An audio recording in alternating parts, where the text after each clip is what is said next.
Alright, we're in the last problem of the mid-segment investigation packet, and we're trying to determine the coordinates of these 6 selected points based on the values that were given up here.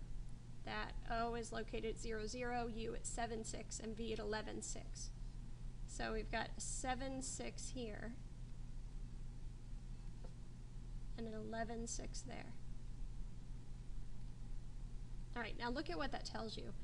Those two together tell us how long segment UV is going to be. And that in turn is going to lead to some other things. We'll talk about that in just a second. We also know that 0, 0 is point O, so that's going to help us out in terms of finding both R, P, T, and Q here in just a minute. Alright, so let's talk about mid-segments. Two things that you have to remember. A mid-segment is parallel to an opposite side of the triangle, which means this mid-segment UV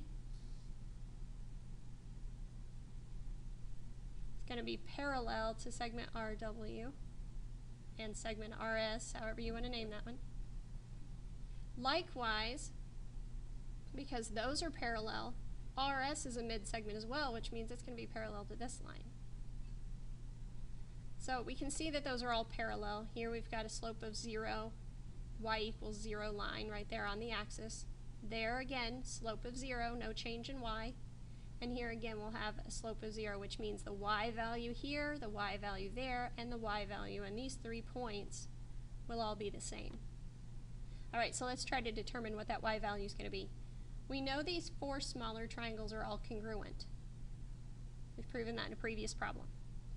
So if that's the case, then they have to have the same height, which means this height from T up to segment UV, which we know is 6, remember it starts at 0, goes up to a y value of 6, that same height of 6 is present here between U and segment RW. So if we have a height of 6 and another height of 6, that tells us that the height of this line, the y value of segment RS, is going to have to be 12. So automatically that's going to tell us something 12 for all 3 of these points.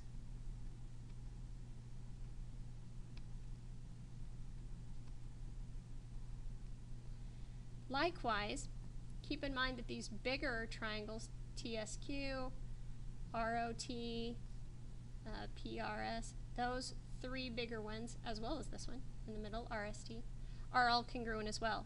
So whatever the height of this triangle is from S down to the axis, that same height exists from segment RS up to segment P. So there we've got a height of 12, and we know that from the y value.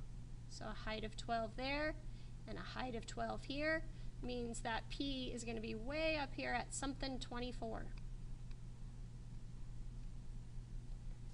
And of course these down here, we know T and Q both have a y value of 0 because they're on the x-axis. Now we've got to figure out a way to determine the x coordinates. And the x coordinates doesn't come from the fact that the triangles are congruent, but rather the fact that a mid-segment is not only parallel to its opposite side, but is also half of its length. So here, UV goes from 7, 6 to 11, 6, which means that that segment then, UV, has to be 4 units long. Now if that segment is 4 units long, that means this is 4 units long, and WS is 4 units long. So that altogether we get 8, double the mid-segment. So we don't have enough yet to get the variables in, or the values in there, but we know that they're going to be 4 apart and total 8 between R and S. Now that same WS, we said not only was it parallel to this line, but it's also parallel down here. Remember, RS is a mid-segment. It's opposite this segment OQ. So if RS is 4 and 4, 8 total, then OQ has to be 16 total. So if O is at 0, 0, Q is going to have to be at 16, 0. And that's just due to the fact that since this was 8, this part's going to be 8, and that part's going to be 8 for the 8 total for RS. So that tells us T then has to be at 8, 0. Now, from here, you want to do some kind of basic averaging.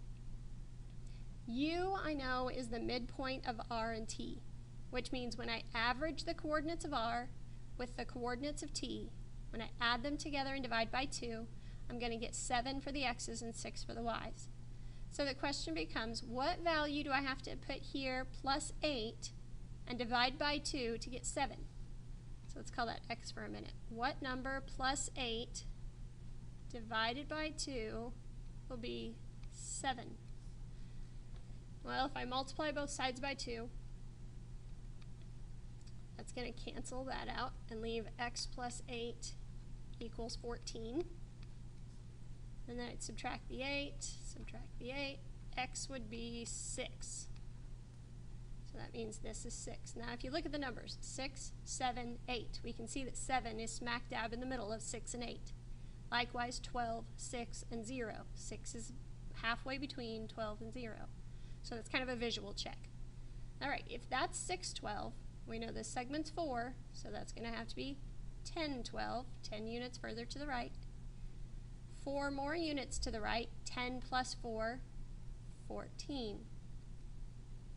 And there again we can check 8 and 14. When we average those, we get 8 plus 14 is 22, divided by 2 becomes 11. So there again, that checks out just fine. Alright, now to find point P, we can either use O and R to find P, or we can use Q and S, and it's not going to matter which one you use. In this case, what number plus 0 divided by 2 equals 6? And that's going to have to be 12. And if we check here again, 12, 14, 16, those are evenly spaced. 14 is right in the middle of 12 and 16. So then those become the points that we're looking for. Q at 16, 0, T at 8, 0, W at 10, 12, P at 12, 24, R 6, 12, and S 14, 12. And I'm going to let you kind of determine then how the area of that smaller triangle right there in the middle, WUV, how does that area compare to the whole area of triangle POQ? And it comes back to the relationship in the mid-segment theorem. Good luck.